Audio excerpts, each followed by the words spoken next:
예. 합의했다. 예. 0.145입니다. 0.145 엄청 높죠. 시속 90인데 150을 달렸고 사망했고. 근데 징역 1년 6개월은 말이 안 되는 건데 말이 안 되는 건 한데 합의가 걸리는 거죠. 결국에는. 네, 그러니까 예. 판사는 보통 아시겠지만 법정형 자체가 무기 또는 3년 이상의 징역형이에요. 예. 그러면 3년 이상은 선고해야 되는데 법원에서 1년 6개월 선고했다는 것은 합의했다. 네. 분명히 또 초범일 것 같아요. 예. 초범이고 하니까 정상 참작 강경 해가지고 3년에서의 반토막인 1년 6개월 예. 그렇게 선고한 거죠. 뭐 근데 이제 뭐 기자님이 좀 불만 가지시는 게 뭐 저도 마찬가지지만 예. 야 합의했다고 이렇게 완전 근데 또 피해자 유족은 또 그 돌아가신 빈자리가 합의금으로 그 메꿔야 될 부분도 있어서 어쩔 수 없는데 이게 그 을왕리도 있잖아요. 원래 합의해서 그게 맞죠. 예. 컸거든. 1심에서 말이 안 합의해버리니까 2심에서는 아예 쑥 들어가 버렸죠. 근데 합의하는 그 합의 시도도 폭력적이었는데 그분이 폭력적으로 막 따라오고 그랬대요. 합의를 적극적으로 결국에는 해줘 버렸어요. 근데 안 해주려고 했다가도 그래가지고 안 해준 그 사람 참 최초로 교사로 갈 수도 있었을 것 같은데. 그렇죠. 예. 죄명이 바뀔 수도 있죠. 진짜. 그 역사적인 음주운전 판례. 그 경찰이 위험운전치사의 공범으로 예. 입건하고 기소하고 맞아요. 법원에서는 근데 무죄. 근데 그 실상 CCTV나 여러 가지 실상을 보면 진짜 그 교사가 맞는 것 같아. 키를 지어주면서 나는 고위급이고 하니까 음주운전 걸리면 안 되니까 네가 해. 키 주고 차 불러오고 막. 음주운 교사뿐만 아니라 위험운전치사의 공범을 했는데 그렇죠. 위험운전 공범은 무죄. 음주운전 네네. 교사는 방조로 돼버렸잖아요. 그렇죠. 알겠습니다. 여섯 번째 사건은요. 네네. 서울 강남에서 음주운전. 이거 또 크죠.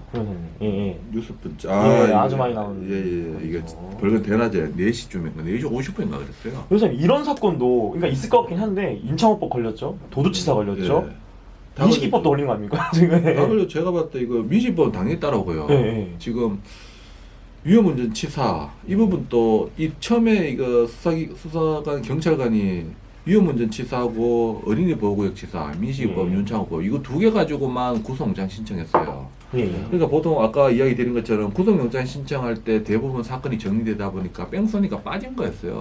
예. 그래가지고 유족들이 이거 가지고 예. 난리 피운 거예요. 예. 언론에도 보도되고 이 부분에 대해서는 뭐 경찰관이 하는 말이 거리가 짧았다. 네네네네. 그래가지고 뺑소니 아니다 그랬는데 근데 거리 짧은 이유를 봐야죠. 예. 자기 집이 바로 코앞이었거든요. 20m였어요. 그럼 자기 집이 1km였다면 2km였다면 그렇죠. 저쪽 경기도였다면 아니잖아요. 또 그 현장에 대해서 어떤 즉시 조치를 해야 되는데 현장을 떠난 건 맞잖아요. 그렇죠. 그 부분 때문에 뺑소니 부분에 대해서 언론에서 많이 보도되고 저도 뺑소니 의견으로 인터뷰도 했었는데 그걸 감안해가지고 경찰에서도 뜻을 굽혀가지고 이제 뺑소니까지 넣어가지고 3종 다 걸렸죠. 3대장. 이런 경우가 변호사님 흔치 않은데 3개 다 걸렸어요. 이거는 변호사님 15년 나와야 될 것 같은데요? 그렇잖아요. 다센거 다 사망이 들어가는 거고.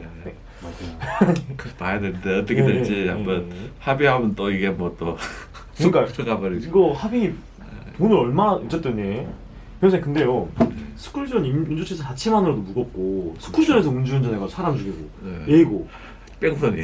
근데 또 이 사람 더 안 좋은 요소가 뭐냐면 운수회사 또 대표들만요. 네, 돈도 많은 것 같더라고요. 운수회사면 변호사님 당연히 운전 문제, 운전의 안전 문제는 되게 당연히 그렇죠. 교육이 돼야 되는 네. 부분인데. 대표 어떻게 보면 운전에 관련해서는 대표면 거기에 대해서도 어떤 공인이나 마찬가지잖아요. 그렇죠. 네.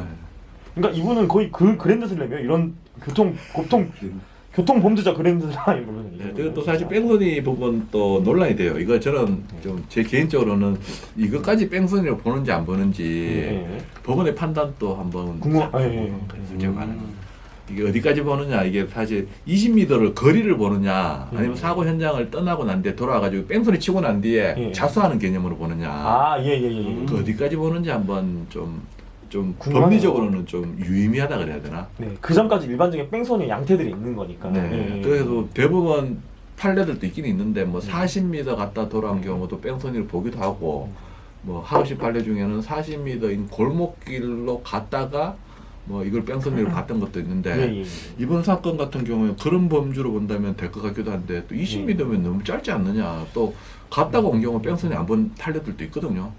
그렇기 때문에 이건 어떻게 볼지 근데 경험칙상 상식적으로 사람을 쳤으면은 얘를 빨리 응급조치하고 빨리 119 부르고 이렇게 해야 그 피해자도 그 뭔가 그 위급한 상황을 넘길 수 있는 거잖아요. 빨리 해줘야 되는 거잖아요.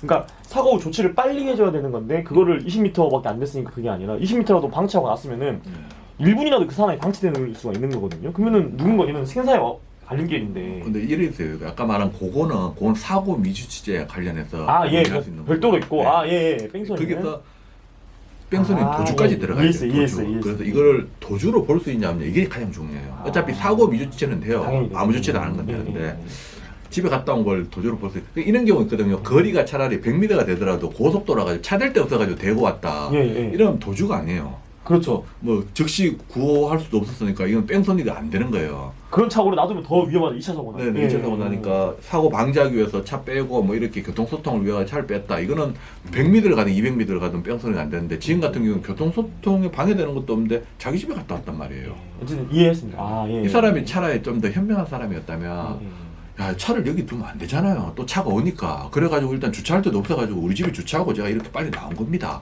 이렇게 했으면 뺑소니는 빠졌어요. 근데 처음에 한 말이 사고 난 줄 몰랐다 그랬어요. 처음에. 말도 안 돼. 맥주 한두 병 먹었다고. 그런데 혈중 알코올은 0.1 넘어갔고 그 다음에 하는 말이 자꾸 출근하니까 사고 난 줄 알았는데 사람인지 몰랐다. 걔 진짜 그런 이상한 말들이. 그래 말하고 또 몰랐는데 뭐 웅성웅성 거려가지고 나왔다. 이런 식으로 말이 바뀌었어요. 그러니까 그러니까 다 자기보다 판단. 이 사람 어쨌든 그랜드 슬램인데 이것도 좀 지켜보겠습니다. 지켜보세요. 제가 볼 때는 10년 이상은 기본적으로 나와야 되고 10몇 년 나오는가 한번 봐야 되지 않나요? 너무 합의하면 어떻게 돈이 많다는 거. 이게 합의하겠죠. 이 사람 제가 봤을 때 합의하면 또 3, 4년 되겠죠. 3년 정도 되겠죠 또. 근데 피해자가 굳은맘 먹고 피해자도 돈이 많은 분이야. 이래서 그래요? 그러면은 나 합의가 중요한 게 아니다. 이럴 수도 있잖아요. 일단은. 그렇죠. 그러니까 애도 그 동네 사니까 돈 많은 집에 그분들이 나서서 우리를 만나면은 저희 임준훈 피해자들 같이 모여 있는데 만나면은 좀 다를 텐데 그죠? 기자회견 한번 하고 이러면 진짜 피해자 이 연락처 사람 조질 수 있을 텐데 그죠? 연락처는 모르세요. 이런 분들 연락처를 어떻게 아세요, 기자님들은? 모르죠. 열심히 수송해서 그래도 잘 아시고 그래도 정일인 같은 경우에는 피해자들을 통해서 알게 되는 경우가 있는 것 같고 본인이 나서 갖고 이메일을 뿌려요. 맞아요. 그런 경우도 있고. 교사님 7번째는요. 법인데 유상업법이 통과됐죠. 10년으로 설정하고 그 기준 확정 판결을 봤어요. 그거는 이제 이미 하트경원이 이 법은 냈었어요. 10년 설정을 냈는데 그럼 그 기준이 뭐냐? 그 사건 나고 난 오히려 더 좋은 거죠. 확정 판결이면은 명확하니까. 근데 그러니까 음주운전 방해 처벌해야 되는 우리 입장에서 더 늦게 되는 거잖아요. 더 길어지니까 대신에. 그렇죠, 길어지잖아요. 그래서 그 말하는 거거든요. 그런 지식. 합리적으로 보이시죠? 왜냐면 이게 확정 판결이라는 게 그 기준을 잡기 위해서 좀 명확하게 하려고 하는 거예요. 예전에 어떤 경우가 있었냐면 그러면 음주운전한 건 맞는데 기소유예되는 경우도 있어요. 그럼 처벌 안 받는단 말이에요. 그런 경우도 있었는데 그럼 이걸 재범으로 봐야 되냐 말아야 되냐 이런 문제도 있었거든요. 그럴 수가 있겠네. 그래가지고 또 문제가 있었는데. 근데 교수님 그게 기록은 아예 안 났어요. 기소유예는? 네? 기소유예는 아예 기록이 안 났나요? 수사 기록에 남죠. 그러니까요. 그 부분도 다 알고 있지 않나? 수사 기록에 남는데 그런 것까지 뭐 수사기관이 재범으로 봐가지고 하지. 또 문제는 명확한 재범이라도 수사기관이 재범으로 안 봐버리고 그냥 단순 음주운전으로 기소할 수도 있어요. 하다못해 기소 안 할 수도 있고 진짜 기소유예할 수도 있고. 그래서 근데 왜 이렇게 아까 말씀드리는 건데 2022년에도 헌재가 왜 이렇게 법조계 전체가 여전히 과실운전 보는 건 알겠는데 지들이 음주운전 많이 저질러서 그런가요? 왜 이렇게? 그건 아니고 보통 법이 가장 느려요. 그런가요? 이제 음주운전의 심각성을 가장 먼저 아는 사람이 누구냐? 1차적으로 당연히 피해자겠죠. 그 다음에는 우리 시민들이겠죠. 그렇게 말이 나오고 하니까 이제 국회의원들이 그 다음 알고 이렇게 해서 법이 만들어지는 거고. 그럼 이제 그 법 보고 이제 법원에서 이렇게 이제 그 법이 그래 만들어져도 그렇게 무겁게 처벌을 안 하잖아요. 항상 바닥으로 하잖아요. 상한이 있고 하한이 있으면 항상 하한을 때리잖아요. 맞아요. 그렇게 하는 것처럼 법은 항상 보수적이에요. 기본적인 보수적인 성격이 있다 보니까 늦다. 그걸 감안해가지고 헌법재판소 같은 경우에도 마찬가지로 이 입법기관에서 좀 진취적으로 만들었다 싶으면 태클을 거는 거죠. 그렇죠. 따라가는 게. 그런 이번에도 어떻게 본다면 이 음주운전에 대해서 윤창호법 획기적인 법이 만들어지다 보니까 반작용. 근데 그건 저는 이렇게 생각해요. 이게 두 번 앞으로 가고 한 번 뒤로 왔다. 이런 의미로 받아들이고 이걸 가지고 또 뭐 죽일 놈들이다. 그래가지고 그렇죠. 자기 예, 만족이 예, 있잖아. 그쪽이 너무 그러면 또- 또 알겠다. 우리가 또 한 발, 두 발 가고 또 이쪽 이런 식으로 하면서 결국 큰 물결은 예, 예. 음주운전에 대해서 엄정하게 대처하는 방향으로 아니, 간다. 저는 변호사님이 이렇게 말씀하시는 게 합리적이고 저 맞다고 보고요. 다만 저는 창호 아버님이 그때 인터뷰 한번 한 게 있어요. 그러니까 헌재에서 약간 퇴행적인 그 판결 나오거나 인터뷰 한 게 있는데 그걸 저는 그대로 실을 수밖에 없는 입장이에요. 그 모성준 판사라고 있어요, 변호사님. 모성준 판사가 그거를 위헌 제청을 한 거예요. 아, 예. 아, 예, 판사가 15년 전에 거라 이거 어떻게 그걸 할 수 있냐. 그리고 이런 식으로 피해자가 뭐 언론 활동 해갖고 이런 식으로 뭐 자꾸 그러니까 법의 전체 정합성이라는 게 있는데 그런 식으로 특정 법을 막 강화하는 법으로 막 이렇게 입법을 해왔다. 입법하는 그런 이상한 관행들이 있었다. 이렇게 말하는 거예요. 맞는 말이라고 봐요, 저는. 맞는 말이라고 보는데. 굳이 왜 하냐 이거죠. 예, 맞는 말을 봐요. 전체적으로 법 전체적으로 저 구조를 손보고 이렇게 가야 되는데 특정 사건이 일어났다고 그거 법 강화하고 막 처벌 강화하고 막 이런 거 맞죠. 근데 그러니까 때법 취급하는 거예요. 민식이법이나 뭐 그런 거 있잖아요. 무슨 맨날 구하라법이나 뭐 윤창호법 이런 것들 피해자들 나서갖고 이렇게 하는 거를 너무 그 엘리트식인 거라고 생각하기도 하고. 저는 사회생활 좀 못하는 것 같아요. 예. 사회생활 못하고 이게 본인이 그냥 이성적으로만 머리로만 모든 걸 해결하다 보면 그런 경우가 발생돼요. 아닌가요? 오히려 이 법 자체가 너무 과하다 하더라도 필요할 수가 있거든요. 필요한 경우도 있고 그런 것도 본인이 받을 때 잘못됐다 하더라도 굳이 본인이 손 안 대는 게 그러니까요. 그렇게 할 필요도 있는 경우도 있어요. 어떤 경우에는 반대로 잘못이 안 돼도 이거 문제 삼아 가지고 바꿔야 되는 경우도 있고요. 그렇죠.